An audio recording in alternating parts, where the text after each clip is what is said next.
Thank you. Thank you, brother. So halos na summary ng ating kapatid yung gusto kong ibahagi ngayong umaga. Natumbok niya yung mga kahulugan nito, mga kapatid.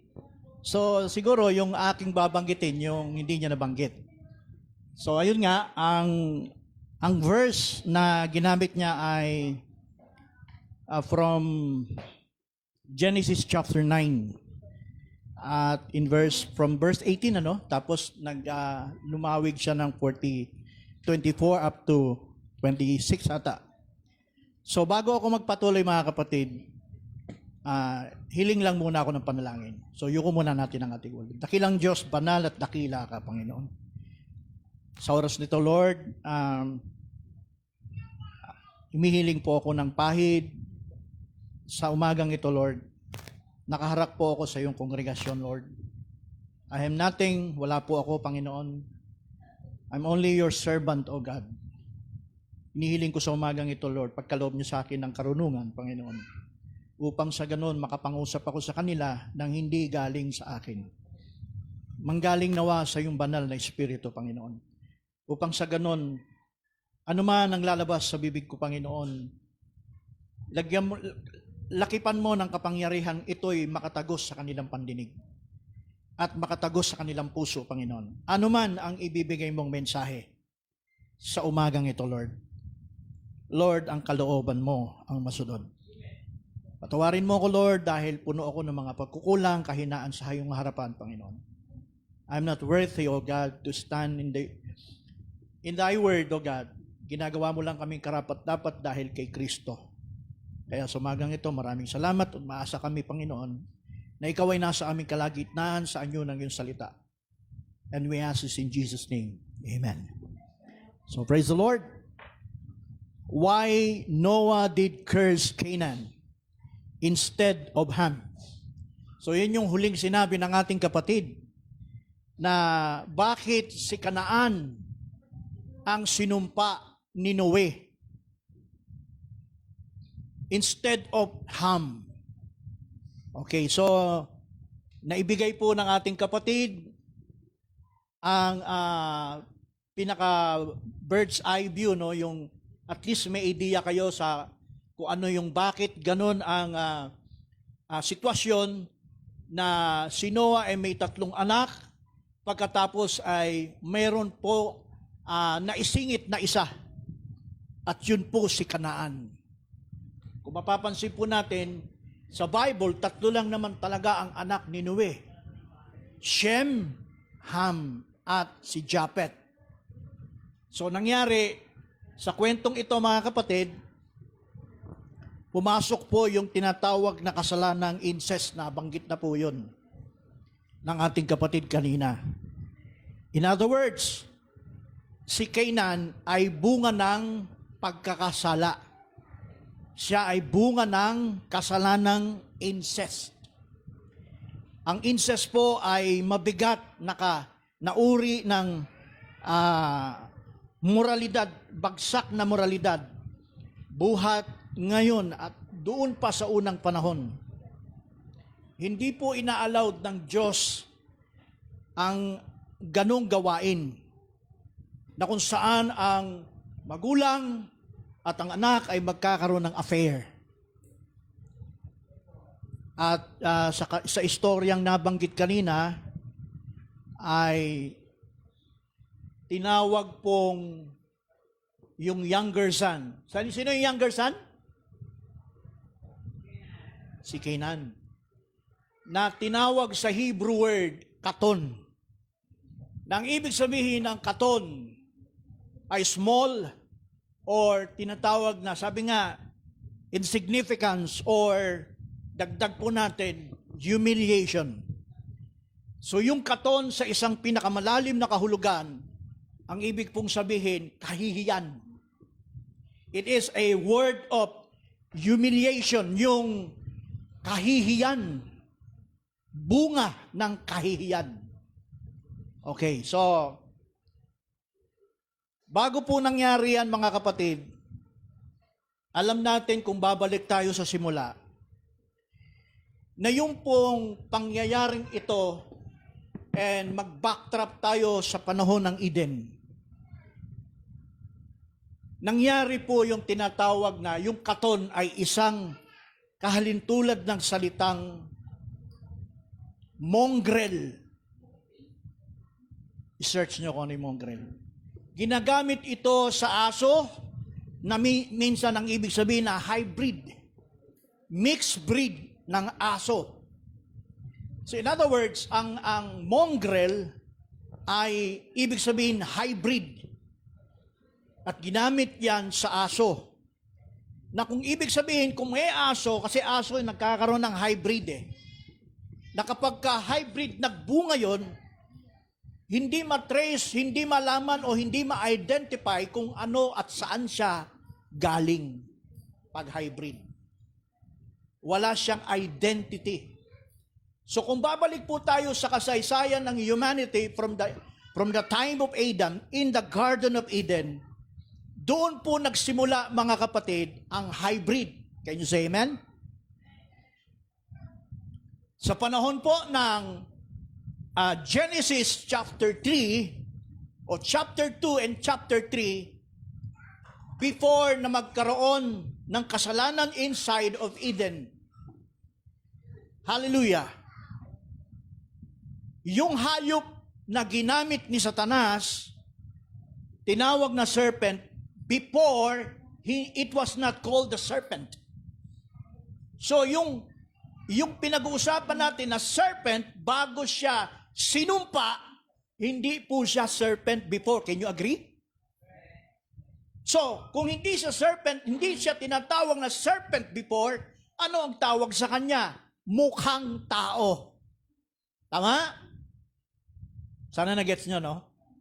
Kasi, sa ngayon kasi, no, kahit sa end time message, pag sinabing serpent, ang tinatawag na yung serpent, nakatayo siya noon, tinatawag na serpent yon. The serpent was more subtle. Kasi yun ang nakasulat sa 3:1 ng Genesis. Tama?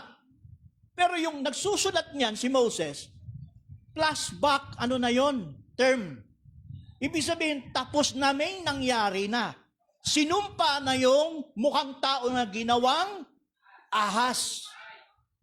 So before, hindi po siya serpent. Siya ay mukhang tao. So in other words, sa gitna ng Eden, naganap ang hybrid. So paigsi natin para hindi siya humaba. So paano nangyari at saan nagmula ang hybrid? Sa pagitan po ng mukhang taong iyon at sa pagitan ni Eva, nagkaroon sila ng affair at ito'y nagbunga ng Cain. So, si Cain pala ay katon at siya rin ay small at siya rin ang humiliate at siya rin ang taong bunga ng kahihiyan. Curse po yun, mga kapatid. Hallelujah. So, nangyari po sa Garden ng Eden, nagsimula ang tinatawag na hybrid. So, si Cain ay hindi pure Adamic. Siya ay may lahi lang ng tao through Eve. Pero wala siyang binhi ni Adan. Hallelujah. So, kinakapit ko kay Cain ang salitang katon, which is small. Tama ba? Okay. Na ibig sabihin, siya'y maliit physically. Bakit siya maliit? Hindi ba nung siya ay pinanganak na sa lupang ito, bunga ng serpente, anong sabi sa kanya nang pinatay niya ang kanyang kapatid na si Abel? Ang sumpa ng Diyos sa kanya, siya'y palakihin. Tama? So, eksakto yung katon, small. So, physically, maliit na tao itong si Cain.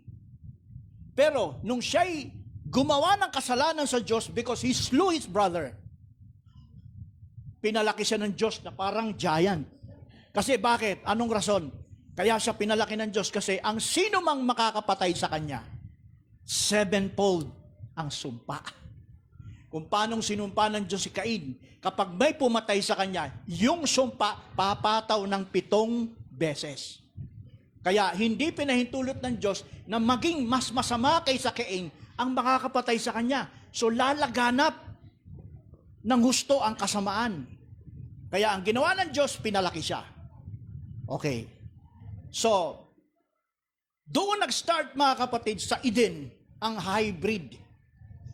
Okay, so tumakbo ang istorya, yan po yung before antediluvian. So, dumating ang panahon mga kapatid na ang lahi, nagkaanak ulit ang Diyos dahil pinatay ni Cain si Abel. Nagkaanak ulit si Adan through Eve na ang pangalan ay Seth. So itong si Seth, siya talaga ang legitimate child ni Adam. According to Genesis chapter 5, nandun po yun, hindi na natin babasahin. Nagkaroon si Seth ng lineage, nagkaroon siya ng mga, nagkasawa siya, nagkaroon siya ng mga anak, nagkaroon siya ng angkan. While sa panahon naman ni Cain, siya ay nagkaroon din ng asawa at nagkaroon din siya ng angkan sa madaling salita. Mayroon pong 2 lineage. Mayroong isa, Sethite line, isa ay Cainite line. So alam na ninyo yan mga kapatid. So what will happen in Genesis chapter 6? Yung magkahiwalay, separated lineage, nagsalubong, nag-crossbreed sa chapter 6 ng Genesis. So ano nangyari nung nag-crossbreed sila? Nagkaroon ng hybrid. Hindi na satisfied si Satan na gawin ito sa inside of Eden, doon kay Eve through the serpent, itinulay ulit ito doon sa lineage ni Seth at saka ni Cain. So nang sila ay magkaroon ng merge, magkaroon sila nito, nagbunga yon mga kapatid ng tinatawag na men of renown at saka mga Nephilim. So correct natin yung theological idea na ang Nephilim daw yung mga anghel sa langit bumaba at nagkatawang tao at sumiping sa mga daughters of men. Hindi po yun totoo. Myth po yun. So, ano ang katotohanan doon sa mix? Sethite line sa lineage ni Adan, Cainite line through the serpent. Nag-mix po sila at nagulo yung genetical engineer ng Diyos through humanity para makabuo ng tao ng perfect image. Kaya, this is the book of the generation of Adam in the day that God created man in the likeness of God and made him. So we'll go to Genesis chapter 6. Let's go to verse 1. Ang sabi sa Genesis, and it came to pass when men began to multiply the face of the earth, and the daughters were born unto them, that the sons of God saw the daughters of men, that they were fair, and they took them wives of all which they choose. So sa salitang ito, mga kapatid, yung sons of God, hindi po yun yung mga anghel. Yan po yung mga Sethite lineage ni Adam. Anong ginawa nila? They saw the daughters of men. Nakita nila yung mga babae ng mga angkan ng Cainite line na magaganda. Sila po yung mga kauna-unahang Miss Universe na pinapanood ng mga tao sa mundo ngayon taon-taon na may Miss Universe na kung saan nilalantad yung katawan na tinatakpan na lang ang mga bahagi na masiselan na halos makita na lahat. Ito po ang original niyan. Yung mga sons of God, na-tempt sila, nakita nila, magaganda itong mga lahi ng Cainite. Natukso sila at ang ginawa nila, nagsikuha sila, mga kapatid, na kung saan ay pinagbabawal ng Diyos na sila'y maghalo, pero yun ang ginawa ni Satanas.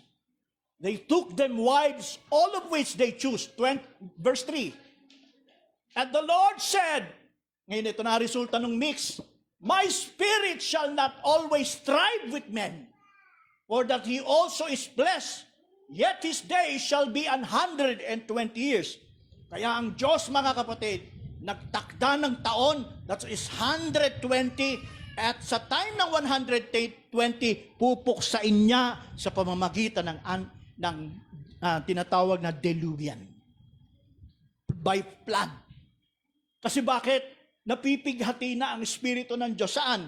Sa bunga ng mixed breeding. Hindi maganda yung resulta ng mixed breeding, mga kapatid.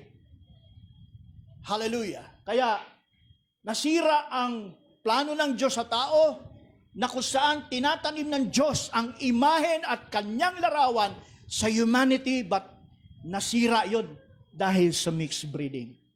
4. Sabi sa 4, there were giants in the earth in those days. Ito na yung Nephilim.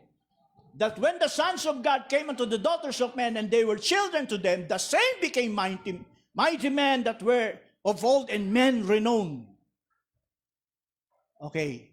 Hindi na natin masyadong lalawigin yan. So, from the Garden of Eden, nagkaroon ng hybrid. Ang hybrid result, si Cain. Hallelujah. Then, sumunod, nagkaroon ng lineage, magkabila, nagtagpo sa gitna, nagmix, nagresulta ng tinatawag na giants, at tinawag silang mighty men which were renowned.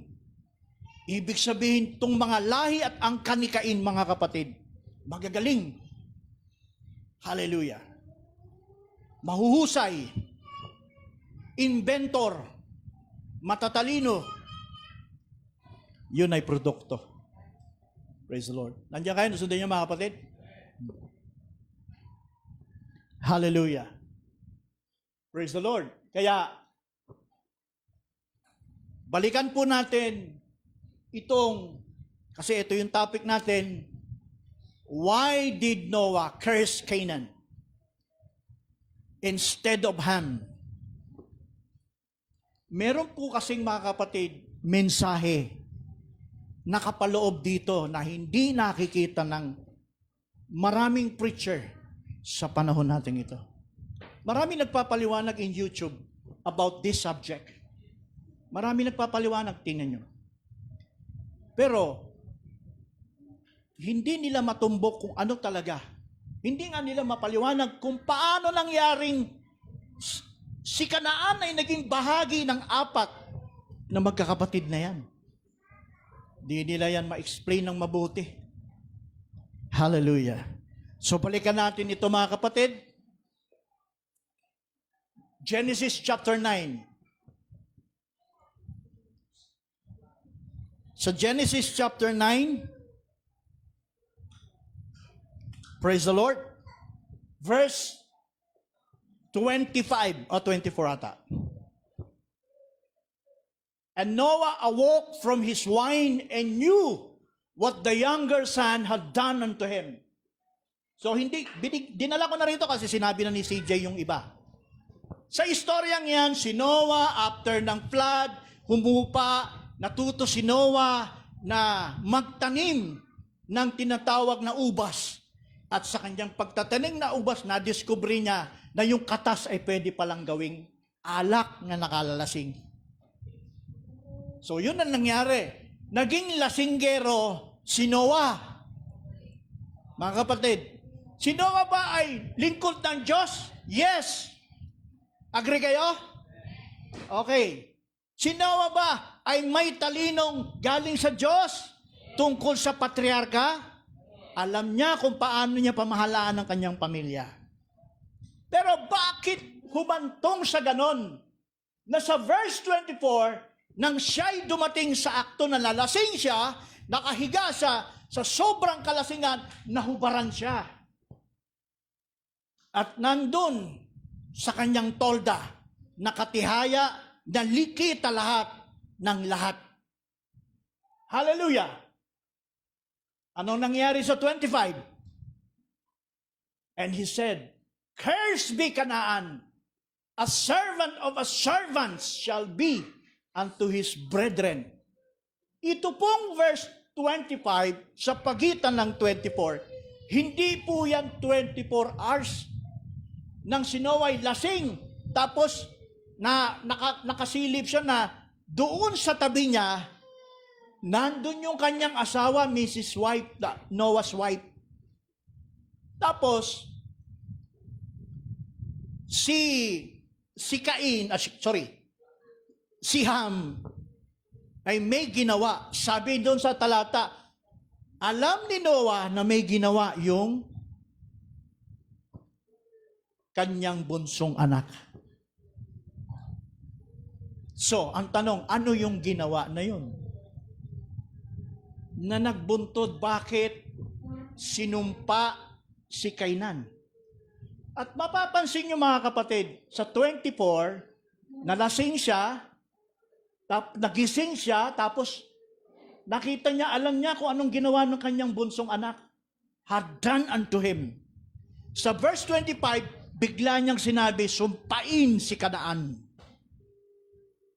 Hindi po yan 24 hours. Noong pangyayaring nalasing siya at may ginawa yung anak niya, na yung ginawa ng anak niya, diretso na natin sasabihin, ay naki-appear si Ham sa kanyang nanay. Ibig sabihin, sumiping si Ham sa kanyang nanay.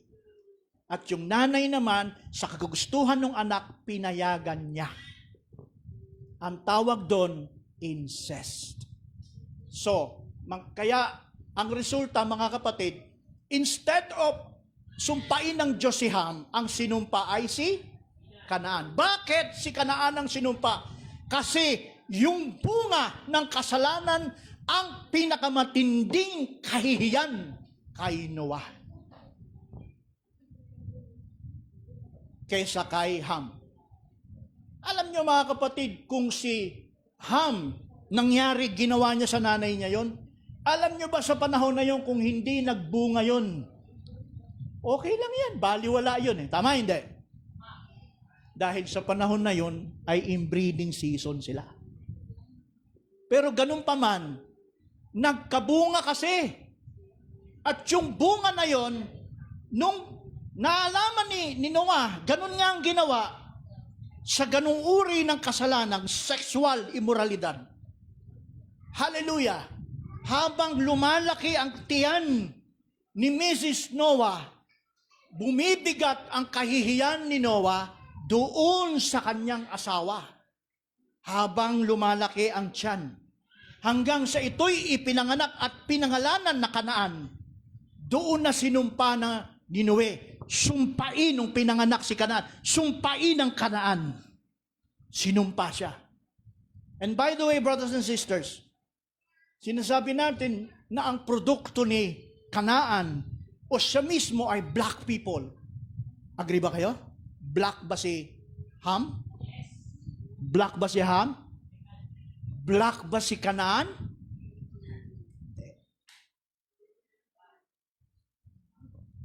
Hindi. Si Kanaan, nang siya ay lumaki, saan ba siya nagstay? Hindi ba sa Middle East? Nasa Jerusalem. Sa Jerusalem, may mga anak si Kanaan, marami. Andun yung lahi ng Amalekites, Hittites, etc., Jebusite, etc., etc. Philistines, nandun din. May itim ba yan? Hindi. Saan ang galing yung itim?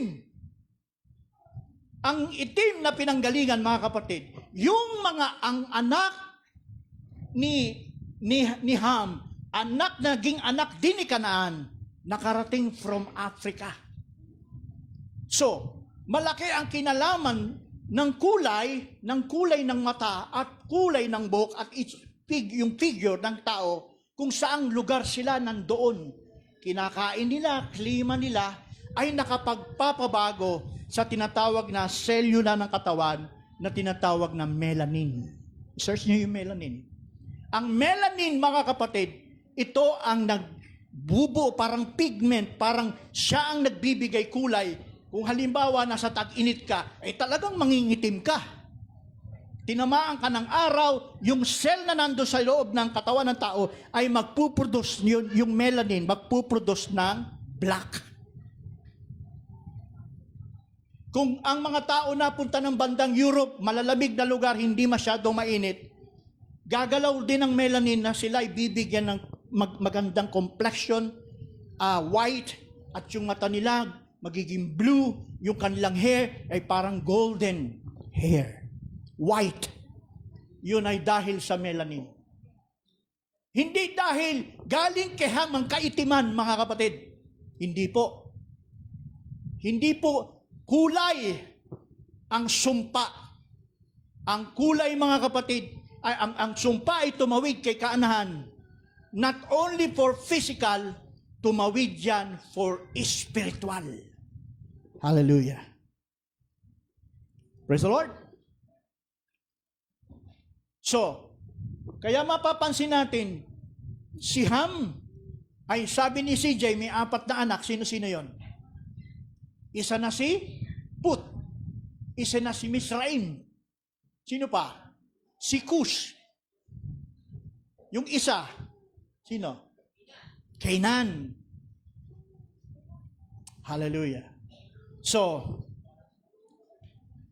si Cush ang napunta ng Africa at sa lahi at angkan ni Cush ang mga naging maiitim dahil sa lugar na napunta nila. Africa. At siya, si Cush, at saka yung Canaan, nakarating din sila ng dinatawag na lugar ng North Africa to South Africa. So, nang tanong, yung sumpa ba na ni Noah kay Kanaan, tumagos ba talaga at sila'y naghirap? Yes. Dahil ang sabi sa verse 25, curse Canaan, a servant of a servant, shall be unto his brethren. Nakita niyo mga kapatid, ano? Ang sabi, sumpain si Kanaan, magiging alipin ng mga kapatid sa mga kapatid. Hallelujah. So, hindi pagiging itim ang naging alipin, kundi ang sumpa na sa mga lahi ni Kanaan, tumanggap sila ng sumpa. Hallelujah. Naging itim lang sila dahil doon sa lugar. Sana ma-establish ko yung sa isip ninyo, ha. Alisin sa isip na, kaya sila sinumpa, ito mga maiitim na yan. Tayo maiitim din, may bahagi din tayo ng itim eh. Okay. Ito tingnan nyo. Bakit ganon katindi yung tinatawag na katon, yung tinatawag na small, para ina-apply kay Kanaan na isang matinding humiliation? Tingnan nyo mga kapatid, sa istorya, si Shem ang original na anak ni Noah, si Ham at si Japhet. Si Ham nagkaroon ng 4 na anak at yung 3 ay si Misraim. Alam nyo ba si Misraim? Siya ang Egypt. Tapos si Put, Libya. At saka si Cush, siya ang Cushite. Siya yung nasa Africa. Hallelujah. Ngayon, ang pang-4 ay si Kanaan. Tignan nyo. Among them, sa 4 na anak ni Ham, tanging-katanging si Kanaan ang sinumpa. Bakit hindi sinumpa yung 3 kapatid ni Kanaan? Ayun, kaya hindi mapaliwanag yan ng denominasyon eh. Hindi nila ma-explain paano nangyari yun. Kasi, ang malinaw dyan, si Kanaan na anak ni Ham sa kanyang mother sa paraan ng incest. Tingnan nyo. Kung titignan natin yung matinding kahihiyan ni Noah, no? Ang tawag ni Noah dun sa batang si Kanaan, grandson niya yan.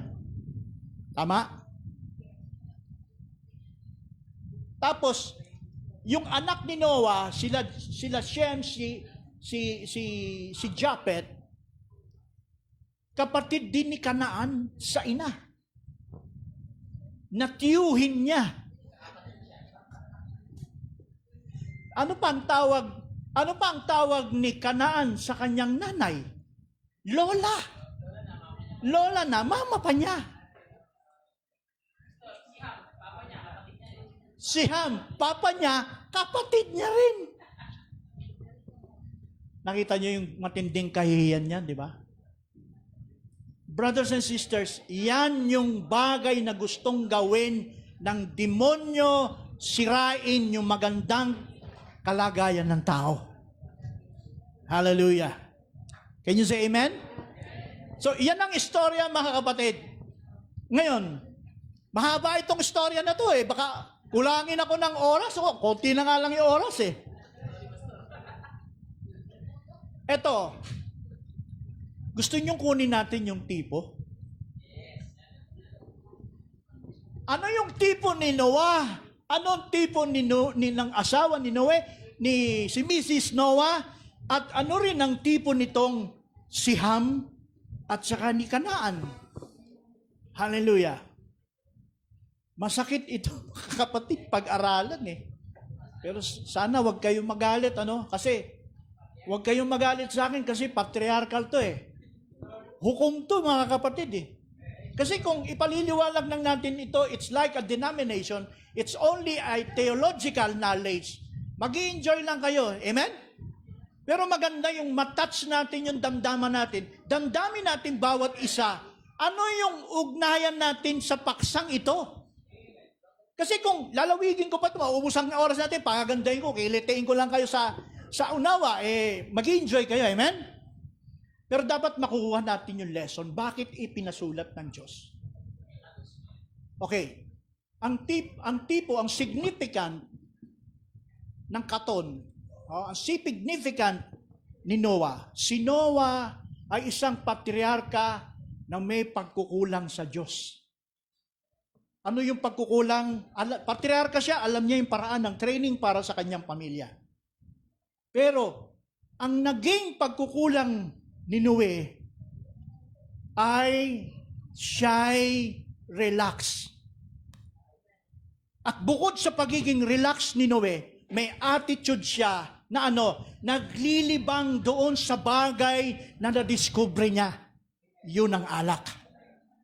Hindi ko sinasabing nagpaparinig ako dito kung sino mahilig dyan, hindi yun. Ang sinasabi ko dito, mga kapatipo, ang tipo pala ni Noe ay isang klase ng ama na walang pakialam doon sa mensaheng binigay ng Diyos sa kanya. So, kapag isang patriarkang katulad ni Noe na hindi masyado niyang pinapahalagan ang bigay ng Diyos na talino, na wisdom, na knowledge, na revelation para sa kanyang henerasyon, lalo na sa kanyang pamilya, nagpabaya si Noe, nagdulot iyon ng kapahamakan, ganun din sa kanyang asawa. At nagbunga yun ng incest. Kasi kung matino si Noah, papayag ba siya na doon pa lang sa actuation na gagawin ng kanyang anak na si Ham? Hindi siya papayag. Wala siyang magawa kasi bakit? Lango-lango si Noah eh. Kahit gustong-gusto niyang gumala, wala siyang magawa eh.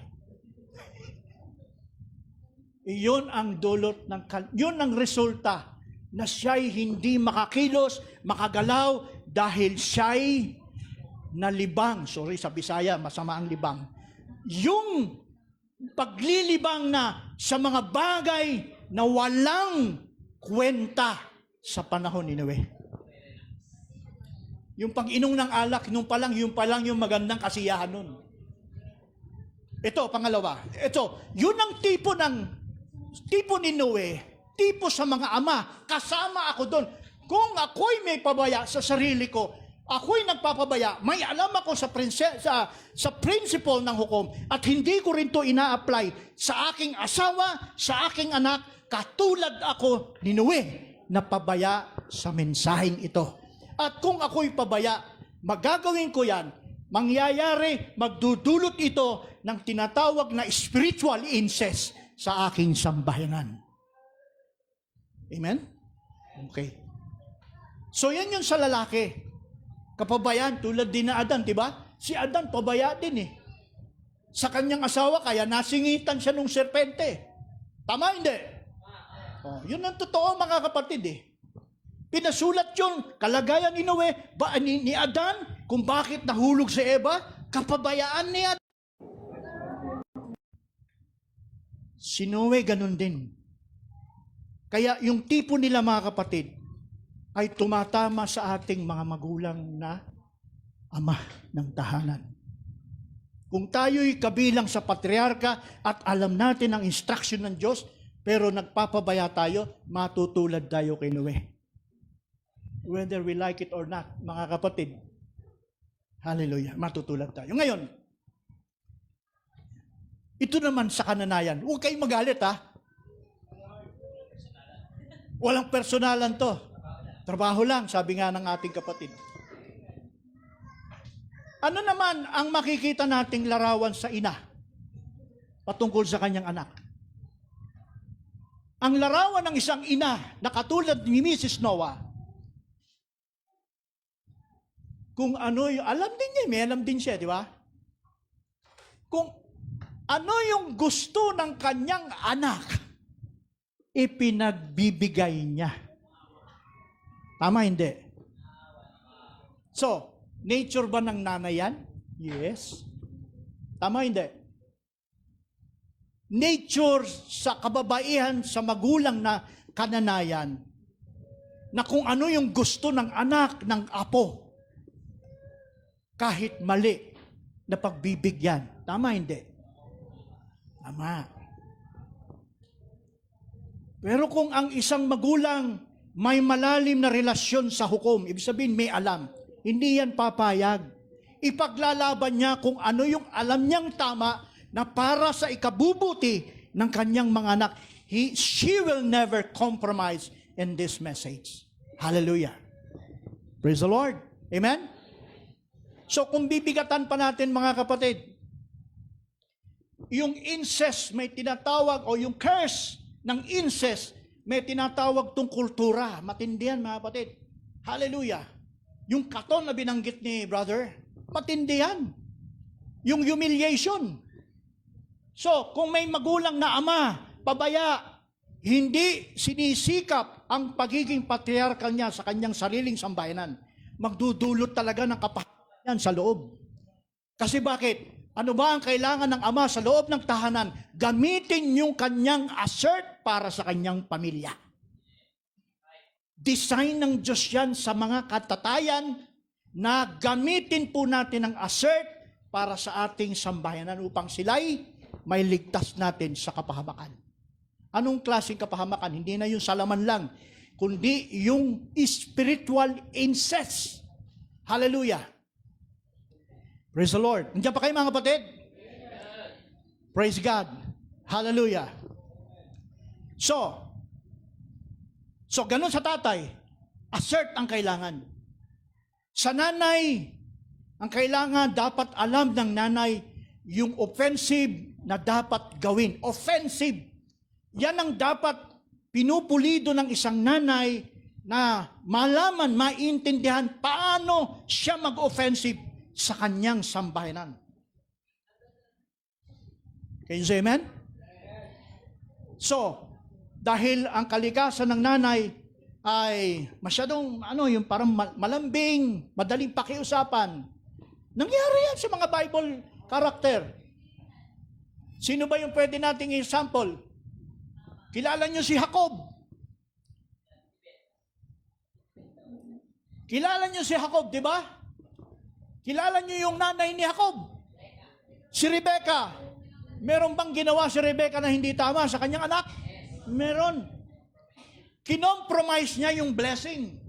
Ang sabi niya, anak, lagyan mo ng balahibo yung mo, para ikaw ay mapagkamalang si Esau at ikaw ay mabasbasan. Ibig sabihin, kinutsaba ng nanay yung anak para maitawid kay Jacob ang blessing na dapat mapunta kay Esau. Ngayon mga kapatid, hallelujah, mapapansin natin, anong uri ng kasalanan yung ginawa ni Rebecca sa kanyang anak na si Jacob? Isang kasalanang kompromiso. Pagnanakaw ng karapatan. Birthright. Hallelujah.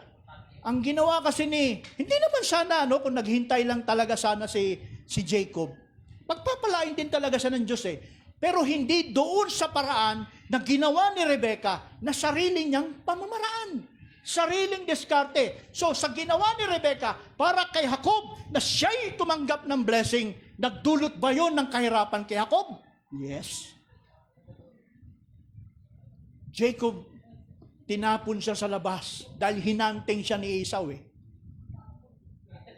Nag-serve si Esau doon kay Laban ng how many years? 16 years. Plus 7 years, umabot ng 21 years. Nagbayad si Jacob kay Laban, dinaya siya ni Laban sa paraan dahil gusto niyang mapangasawa yung anak ni Laban. Diba? Si Rachel. O, alam niyo na istorya na, no? Ibig sabihin, sinasabi ko dito, brothers and sisters, yung maling desisyon ng isang ina, nagbubunton yun ng kapahamakan. Amen? Sabi ko nga, huwag kayong magalit. Kasi ang sabi ko nga dito, kung itong istoryang ito ay lalawigin natin ng gusto, ay marami tayong pwedeng pag-usapan in theological knowledge. Pero kung hindi natin makuha kung anong mensahe, ano yung significance nito, brothers and sisters, lalabas tayo na wala tayong mabibitbit na kung ano yung bakit ipinasulat, ano yung nilalarawan, ano yung mensahe tungkol kay Noah na siyang ama, tungkol kay Mrs. Noah's wife, at nagbunga ng ganon. Pag hindi natin alam, uuwi lang tayo na naintindihan lang natin theological. So, ang sinasabi ko mga kapatid, mahalaga yung meron tayong mensahe. At yung mensahe natin ngayon tungkol sa hukom, it's a patriarchal training authority. Hindi po yan naluluma. Ang mensaheng ito habang tumatagal at kung ito'y sinusunod at sinisinop natin mga kapatid, may magandang resultang ibibigay. Anong resultang ibibigay? Kung tayo'y susunod ng mabuti mga kapatid, magkakaroon ng proteksyon ang ating mga anak, pati na ang ating mga sarili. Amen? So, kapag nilihis natin, iniwasan natin, ang mensaheng ito, matutulad tayo kay Noe, matutulad tayo kay Mrs. Noe, bilang ina, bilang magulang, na kukompromiso natin gusto ng ating mga anak sa mga bagay na mali. Hallelujah. Nangyayari ba? Praise the Lord. Huwag niyo na taas ang kamay ninyo Bilang mga kananayan, nangyayari ba na kayo po ba ay nakukompromiso sa inyong anak? Lalaki o babae? Huwag niyo itaas ang kamay niyo Sagutin niyo lang sa isipan ninyo. Ngayon po ba sa panahon natin ngayon, kayo ba ay nakukompromiso sa alam niyong mali ng inyong anak? Yes.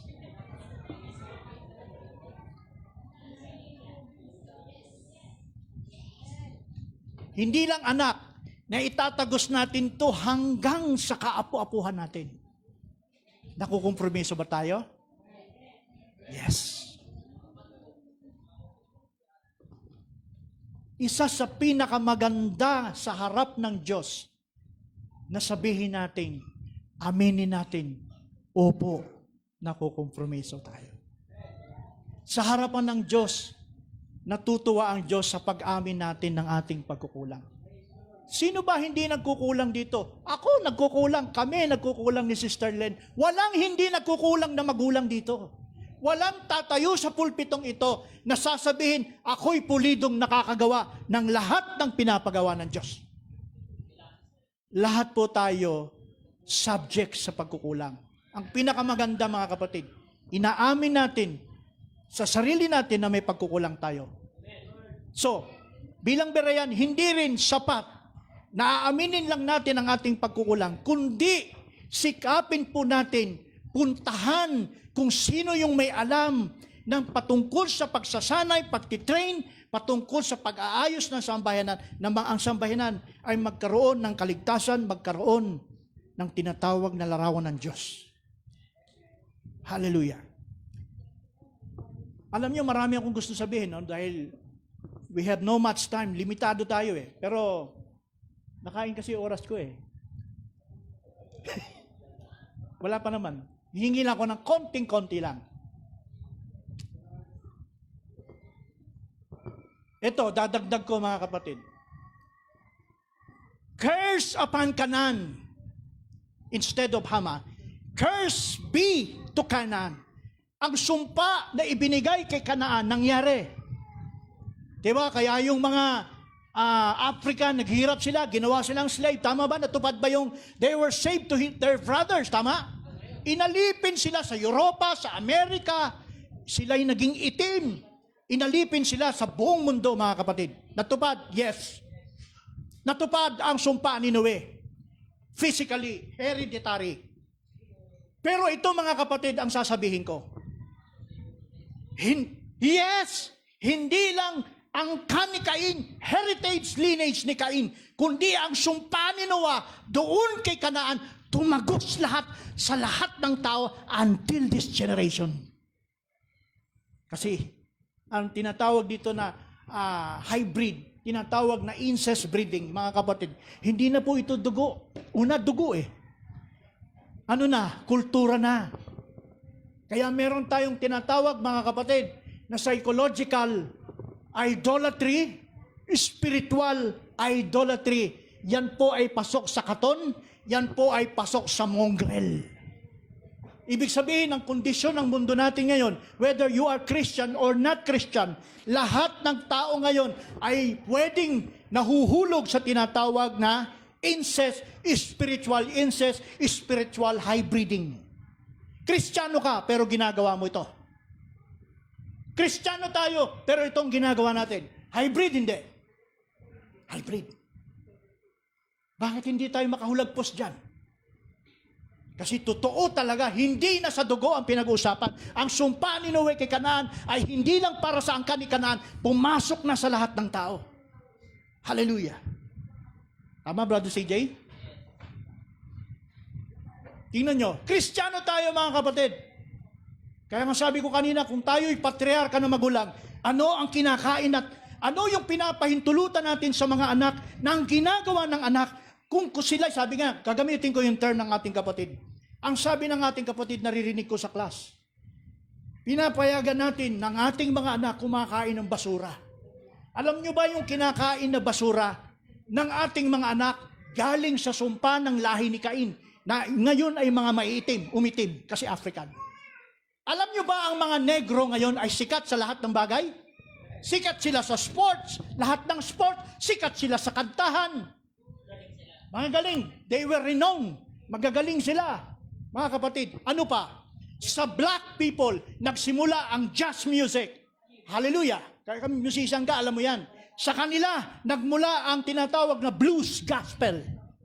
Hallelujah. Sa kanila, nagmula ang rock. So, ano nangyari sa mga puti noon? Ang mga puti, disente pa sila eh. Mga white, mga European, disente sila. Pero they were influenced ng black. Bakit? Kasi tumagos na yung incest, spiritual incest, doon sa mga puti. Ano yung mga puti noon? Disente sila. Disente nga sila eh. Pero dahil na-influence sila nitong mga itim, dahil sa sumpa ni Noe, na-influence sila. Ano nangyari? Yung hindi lamang ang black, na-introduce ng black, kung ano meron na ginagawa sila, ay ginagawa na rin ng mga puti. Diba? Rock and roll. Ano pa? Blues, jazz. Ano pa? Yung dating disente sila, manamit. Ano sila ngayon? Naka mga ano na? Hip-hop. O siba yung mga black people, hey. Mga ganyan-ganyan, di ba? Mga ganon-ganon. Inatawa ko lang kayo. So, saan ang galing yan? Sa mga black people, R&B. Ano mga kapatid? Kinagigiliwan ng mga kabataan ngayon, gustong-gusto ng mga tao ngayon, hindi lang mga kabataan, pati mga may edad. Hallelujah, na mahilig sa music, tuwan-tuwa sila dyan. Pati yung mga R&B na mga kabataan ngayon, pag tingnan nyo sa Amerika, o siguro baka Pilipinas meron na rin, nagsusuot ng pantalon na parang baggy, hanggang yung pantalon nandito na, yung brief kita na. Kahihiyan hindi. Tapos gustong-gusto ng mga anak na gayahin yun. Christian tapos ganun ang itsura. Hybrid hindi. Hybrid na. So, ang Christian sa panahon natin ngayon, hindi na solid as ascetic Christian. Sila po ay influence na ng mundong ito because of mongrel, because of katon, mga kapatid, na pumasok na yung spirit na yan sa church natin ngayon. Hallelujah. Wala akong tinuturo dito, sino mga young people ha? Pero kung young people ka, gumagawa ka ng bagay na ganyan, ikaw ay kasama sa sumpa na sinabi ni Noah, Cain, you are cursed. Nasa lineage tayo ni Cain. Ay, ni Canaan. Can you say amen? Hallelujah. Ano pa ginagawa ng mga black? Forn. Rapist. Sa New York, sabi ni William, yung aming kapatid na milyonaryo, sinabi sa akin, nagpunta siya ng New York, bumili siya sa isang food chain ng hamburger. Tapos nung umupo siya para kumain, dumating yung isang black. Black. Tingnan niyo ugali nila, no? Dumating yung black, sabi sa kanya, kung di ka alis, sipahin kita dyan. Sinabihan si William ng ganun. Anong ugali nila? Bastos, mga kapatid. Pascal, parang pusa na kalye. Hindi alam kung saan nagmula. Askal, parang ganun ang ugali nitong mga sinumpang lahi ni Canaan. Hallelujah. So, hindi na tayo nag-uusap sa dugo. Nasa loob na ng spiritual. So, ang pinag-usapan natin, hindi lang sa panahon natin ngayon, brothers and sisters, kahit church, pumasok ang sumpa ni Canaan, ni Noah kay Canaan. White, kahit white, o hindi na ito pinipili. Ibig sabihin, yung sumpa hindi sa itim lang, pati puti, pati Asyano, lahat ng tao, lahat ng humanity, pasok na diyan sa sumpang yan. Hallelujah. Yung mga kinakanta, di ba? Yung mga kinagigiliwan na kanta, na minsan kahit Christian tayo, naaaliw tayong pakinggan, naaaliw tayong kantahin. Tanungin ko lang kayo, huwag niyong itaas ang kamay niyo, sino dito naaaliw doon sa mga tugtog ng mga worldly music? Huwag niyong itaas ang kamay niyo. Sabihin niyo lang amen. Okay. So maraming klase, hindi natin maiisa, diba? So in other words, brothers and sisters, pati tayo, apektado na. So bakit pumapasok itong mga tinatawag na spiritual incest o tinatawag na mongrel? Hybrid, yung kahihiyan. Hallelujah. Kasi po, kapag ang patriarka ng tahanan ay nag-relax, ang patriarka ng tahanan ay ang tatay. Sapagkat ang tatay ang headship. Can you say amen? So nasa kanyang authority ng kanyang buong sambayanan, under ng tatay ang kanyang asawang babae. Can you say amen? Nasa sakop ng asawang lalaki ang kanyang asawang babae, at ang asawang babae ay may control dapat sa lahat ng kanyang anak. Babae at lalaki. Amen? Yan po ang pattern ng Bible ng patriarka. Kahit nga sa Biblia, sino po ang head ng babae? Ang lalaki. Sino ang head ng lalaki? Si Kristo. Sino ang head ni Kristo? Ang Diyos. Hindi dapat masira yan, ang headship. Kaya dapat umiiral po sa sambahanan ang patriarchal authority na dapat nasusunod ng ama ang pagiging patriarka. Gumagamit siya ng assert kapag may mga bagay na hindi tama sa loob ng kanyang sambayanan, agad niya itong ginagawang sinusolusyonan. Hindi po pwedeng may problema sa tahanan. Huwag nating isipin na yung problema lang ay yung yung mga kapatid, maraming klase ng problemang espiritual sa loob ng tahanan. Yung utusan mo lang yung anak mo na mag-2B, utusan yung anak nyo mag-EA1 na kadalasan na pinagtatawanan ninyo ng mga kabataan, mga kapatid, hallelujah.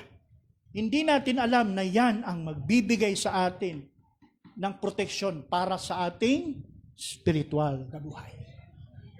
Hallelujah. Can you say amen? Amen. Mabigat po ang tinatawag na worshiping the beast. Worshiping image of the beast. And receiving the mark of the beast.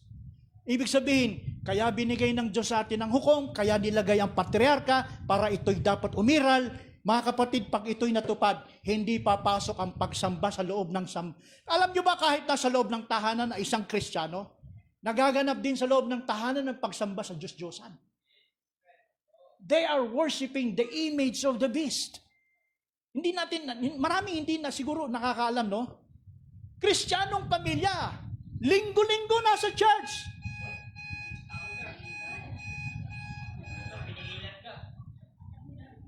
I'm almost done. Linggo-linggo na sa church. Pero hindi ko sinasabing mali yun, tama yun eh. Pero bakit linggo-linggo na sa church, pero nabibiktima ng ganitong spiritual incest? Hybrid. Christian hybrid. Ang tawag nga ng isang masakit pa na term dyan Christian demonology. Ano yung tawag doon? Demonize. Alam niyo ba yung Christian, they are professing Christian pero doing not like Christian.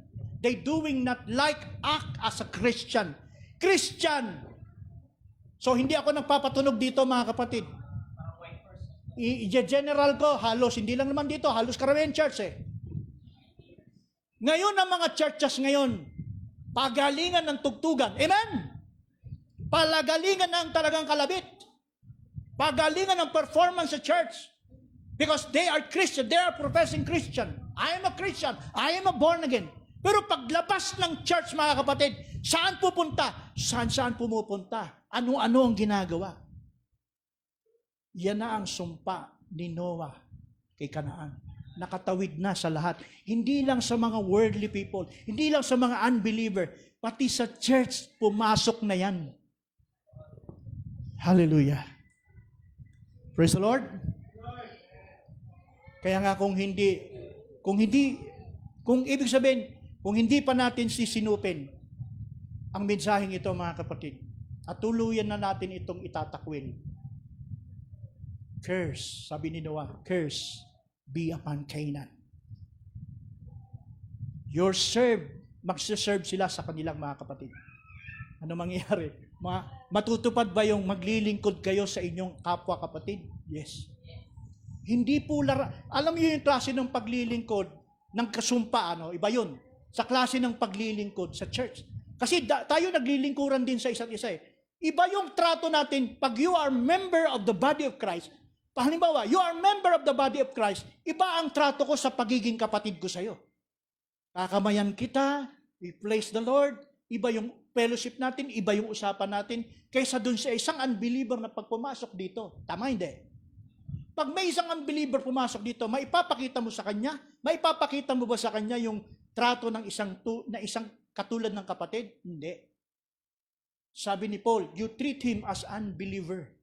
Ano yung treatment natin sa unbeliever? Iba po yung unbeliever pag tinatrato natin. Sinasabihan natin siya ng katuwiran ng Diyos, tinuturuan natin siya ng tama, paano ka umayon, paano ka mapabuti. Ganon ang trato natin doon sa mga taong unbeliever. Pero pag tayo ay believers, hindi ganon ang trato natin. Ngayon, kung tinatrato tayo na ganon tayo sa kapatid natin, tinatrato natin ang kapatid natin na ganyan, ibig sabihin, nandun siya sa kalagayan na mababang kalagayan. And that is the result of spiritual incest. Amen? Amen. Pwede ba natin palakpakan ng Panginoon? Hallelujah. So, na lang po muna mga kapatid. At alam kong maraming tayong pwedeng pag-usapan. At kung meron kayong gustong itanong mga kapatid sa akin, pagkatapos ng gawain natin, pwede nyo akong lapitan, linawin nyo sa akin, Brad, ano yung nabanggit mo? So, I am willing to answer. O ano yung aking mga nasabi. Amen? So, say praise the Lord. O, sabihin natin hallelujah. O, palakpakan natin muli ang Panginoon, mga kapatid. Yukulang natin ang ating ulot. Ako'y magpapasalamat sa Panginoon. Dakilang Diyos, maraming salamat, Panginoon, sa tanghaling ito, Panginoon. O Lord, marami man kaming dapat pang pag-usapan, marami pa kaming mga bagay na dapat aralin, Panginoon, not only for a theological doctrine, O God, but for a manifestation of life of being Christian, a true Christian. That Christian live a truth live. Father, you may help us, Lord God, Lord, to progress our faith in you, Lord. Help us to our weaknesses. Help us for our infirmities, O God, that we commit daily. Hallelujah. Every time, Lord God, that we tempt, nadali kaming bumibigay, Panginoon. Sana po, dakilang Ama, sa umagang tanghaling ito, Lord, sana po nakuha namin ang larawan ng kalagayan ni Noe sa kalagayan po namin. Sa kalagayan ni Mrs. Noe sa kalagayan namin. Maging sa sumpang na ibigay ni Noe sa kanyang anak na si Kanaan, na kung saan sa panahong ito ay hindi na pinag-uusapan ng dugo lamang na sumpa, kundi nailagay na ang sumpa, nailagay na po ninyo ang sumpa, pumasok na sa spiritual incest. Na kung saan, Panginoon, ang buong humanity ngayon ay subject doon sa sumpang binitawan ni Noe kay Kanaan. O Lord, nakikiusap kami sa iyo, Panginoon. Huwag niyo pong tignan ang aming kahinaan. Huwag niyo pong tignan ang aming pagkukulang. Bagkus, Panginoon, tulungan niyo po kami. Tulungan niyo po kami na kami makapagsisi, makapagpakumbabang loob sa inyong harapan, Lord. Manalangin, tumawag sa inyo at humingi ng tulong, Panginoon.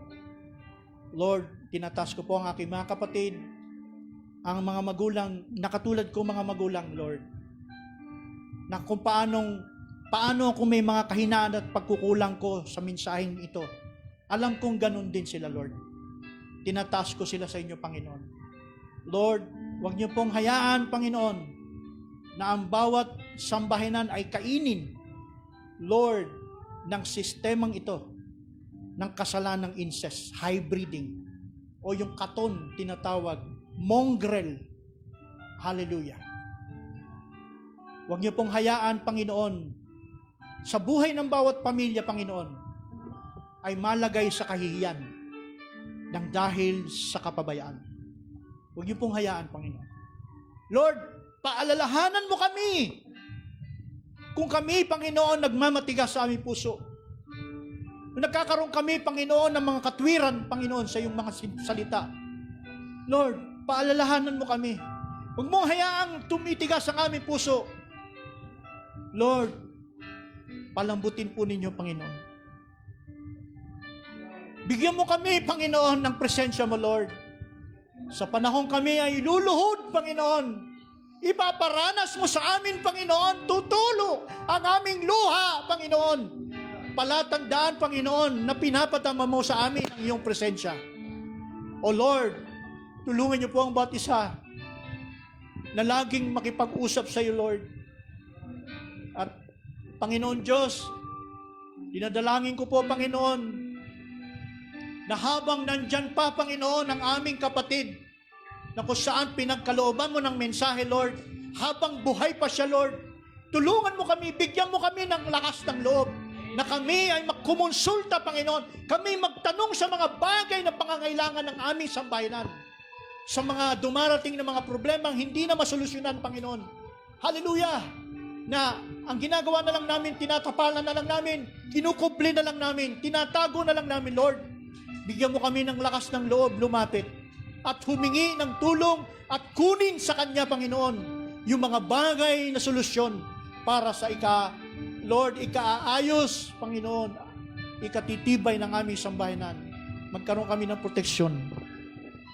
Kaya sa umagang ito, Lord, maraming salamat sa iyo, Panginoon, sa panahon na pinagkaloob niyo po sa akin na ako'y makatayo, Lord, at mabigkas ko ang mga bagay ito. Marami mang kulang sa mga sinabi ko, Lord, kayo po magpuno. Hallelujah. Pagpalain niyo ang mga kapatid ko, ang kongregasyong ito, Lord. Pagpalain niyo mga elders. Pagpalain niyo mga pastor, Panginoon, na nagpapakain ng iyong salita. Pagpalain niyo ang mga kapatid na mga manggagawang nagpapagal para sa mensahe ng hukom, Lord. Mga kapatid na manggagawa na nagkakaroon ng malasakit sa ibang pamilya, Lord. Patuloy mo silang bigyan ng kalakasan na gawin po nila ito. Hallelujah. Kung meron mang tumitigil, kung meron mang pansamantalang tumitigil, Lord, hallelujah, ikaw po magdagdag ng kapunuan, Panginoon. Nang sa ganon lang iglesyang ito, Lord, maproteksyonan, Lord, maselyuhan, Panginoon, magkaroon ng assurance of protection and salvation, O God. Pagpalain niyo po, Panginoon, ang bawat isa. Lord, I pray also to my Sister Jessa, Lord, at ang kanyang anak, si Sam. They were newcomers in this message, so Lord. Marami pa silang lalakbayin, no God. Pero Lord, I pray, Lord, na sana makapagpatuloy sila. Sana, Panginoon, makahabol sila, Lord. At mahabol nila, makuha nila, Panginoon, ng bridal garments, so God, to candidate in the coming rapture, God. I pray all this, Lord, and ask this in Jesus Christ. Mighty name we pray, Lord. Amen.